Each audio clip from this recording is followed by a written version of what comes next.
पश्चिम बंगाल में हिंसा के बाद कुछ इलाकों में हालात तनावपूर्ण। जंगीपुर और मुर्शिदाबाद में अर्धसैनिक बलों की तैनाती, पुलिस के मुताबिक हालात काबू में। कोलकाता में भी वक्फ कानून के खिलाफ सड़कों पर उतरे लोग, प्रदर्शन में बड़ी संख्या में महिलाएं शामिल हुई। बंगाल के साउथ 24 परगना में भी मुस्लिमों ने वक्फ कानून का किया विरोध। पुलिस की गाड़ी में तोड़फोड़ भी की गई, पुलिस को करना पड़ा लाठीचार्ज। पश्चिम बंगाल के बीरभूम में भी वक्फ कानून के खिलाफ विरोध प्रदर्शन, लोगों ने नमाज के बाद सड़कों पर प्रदर्शन किया।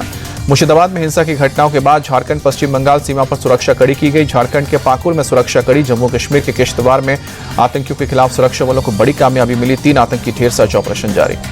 मुंबई हमले के मास्टरमाइंड तहव्वुर राणा से आज भी जारी रहेगी पूछताछ। दिल्ली स्थित एनआईए मुख्यालय में कैमरे के सामने राणा से पुलिस कर रही है सवाल जवाब। एनआईए के 12 ऑफिसर तहव्वुर राणा से कर रहे हैं पूछताछ। गृह मंत्रालय को दी जा रही है हर रोज की रिपोर्ट। 18 दिन की एनआईए कस्टडी में है तहव्वुर हुसैन राणा पर अमेरिकी विदेश मंत्री मार्को रूबियो का बयान, कहा कि 166 लोगों को इंसाफ दिलाने का दिन आया। तहव्वुर राणा के अमेरिका से भारत प्रत्यर्पण पर बोले विदेश मंत्री एस जयशंकर, हम दोनों देशों के बीच आतंकवाद विरोधी सहयोग की सराहना करते हैं। एस जयशंकर ने कहा कि ये वास्तव में 26/11 हमले के पीड़ितों के लिए न्याय सुनिश्चित करने की दिशा में एक बड़ा कदम है। शिवसेना यूबीटी विधायक आदित्य ठाकरे की मांग, तहव्वुर राणा को भरे चौक में फांसी दी जाए ताकि दुनिया में संदेश जाए, भारत आतंक पर कोई समझौता नहीं करता। आगरा में सपा सांसद रामजी लाल सुमन के घर के बाहर सुरक्षा बढ़ाई गई, सांगा जयंती को लेकर सुरक्षा कड़ी। तमिलनाडु विधानसभा चुनाव से पहले एनडीए में फिर शामिल हुई एआईएडीएमके, पलनीस्वामी की मौजूदगी में अमित शाह ने किया ऐलान। अमित शाह बोले, तमिलनाडु चुनाव में पलनीस्वामी के नेतृत्व में चुनाव लड़ेगा एनडीए। अगले चुनाव में तमिलनाडु में भी एनडीए की बनेगी सरकार। एआईएडीएमके के इंटरनल अफेयर्स में बीजेपी का कोई दखल नहीं होगा, बाकी दलों के बारे में एआईएडीएमके और बीजेपी का क्षेत्रीय नेतृत्व फैसला करेगा, अमित शाह ने दी जानकारी। सीट बंटवारे और सरकार बनाने पर मंत्री पद को लेकर बाद में होगी चर्चा, अमित शाह बोले। डीएम के मुख्य मुद्दे से ध्यान भटकाने के लिए सनातन और 3 लैंग्वेज पॉलिसी का मुद्दा उठा रही है।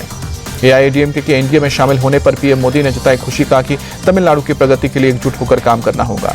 एआईएडीएमके के एनडीए में शामिल होने पर बोले डीएमके नेता टीकेएस एलंगोवन, हमें पता था कि यही होगा, पलनीस्वामी डर की वजह से बीजेपी में शामिल हुए। टीकेएस एलंगोवन ने फिर जीत की भरी हुंकार, कहा कि पिछले चुनाव में भी ये लोग साथ थे लेकिन हमारी जीत हुई। न्याना नागेंद्रन का तमिलनाडु बीजेपी चीफ बनते हैं, उनके अलावा किसी ने भी आवेदन नहीं किया है। आज आधिकारिक रूप से होगा ऐलान। महाराष्ट्र के पुणे पहुंचे गृह मंत्री अमित शाह, हवाई अड्डे पर सीएम फडणवीस और राज्य बीजेपी अध्यक्ष चंद्रशेखर बावनकुले ने स्वागत किया। पटना के गांधी मैदान में हुई जनसुराज की रैली में प्रशांत किशोर का हल्ला बोल, कहा कि सरकार चाहे जितनी भी कोशिश कर ले, बिहार के बदलाव की आंधी को रोक नहीं पाएगी। प्रशांत किशोर ने 10 दिन बाद बिहार बदलाव यात्रा निकालने का भी ऐलान किया, कहा कि सरकार और प्रशासन के कुप्रबंधन से 2 लाख से अधिक लोग नहीं पहुंच सके गांधी मैदान। दिल्ली एनसीआर में आंधी बारिश का कहर, शुक्रवार शाम को तेज आंधी से जगह जगह पेड़ गिरे। वाराणसी में 19 साल की लड़की के साथ गैंगरेप में पुलिस का एक्शन जारी, अब तक 12 लोगों को गिरफ्तार किया, पीड़ित का मेडिकल हुआ। पीएम मोदी के सख्त कार्रवाई के आदेश के बाद वाराणसी पुलिस एक्शन में, बाकी फरार आरोपियों की तलाश। हनुमान जयंती पर आज देश भर में बड़े कार्यक्रम की तैयारी। दिल्ली के जहांगीरपुरी में विश्व हिंदू परिषद 2 किलोमीटर लंबी शोभा यात्रा निकालेगी। हनुमान मंदिरों में भी हो रही है विशेष पूजा। महाराष्ट्र के नासिक में मनाई गई है महात्मा फुले की जयंती। इस शहर में निकाली गई शोभा यात्रा, भारी संख्या में लोग शामिल हुए। आईपीएल में आज खेले जाएंगे 2 मुकाबले। पहले मैच में लखनऊ और गुजरात की टक्कर, लखनऊ में दोपहर 3:30 बजे खेला जाएगा मैच। आईपीएल में गुजरात टाइटंस और लखनऊ सुपर जायंट्स के बीच 5 बार हुई है भिड़ंत। 4 बार गुजरात ने मारी बाजी, 1 बार लखनऊ ने जीता मैच। एलएसजी पर जीटी का पलड़ा भारी। हैदराबाद में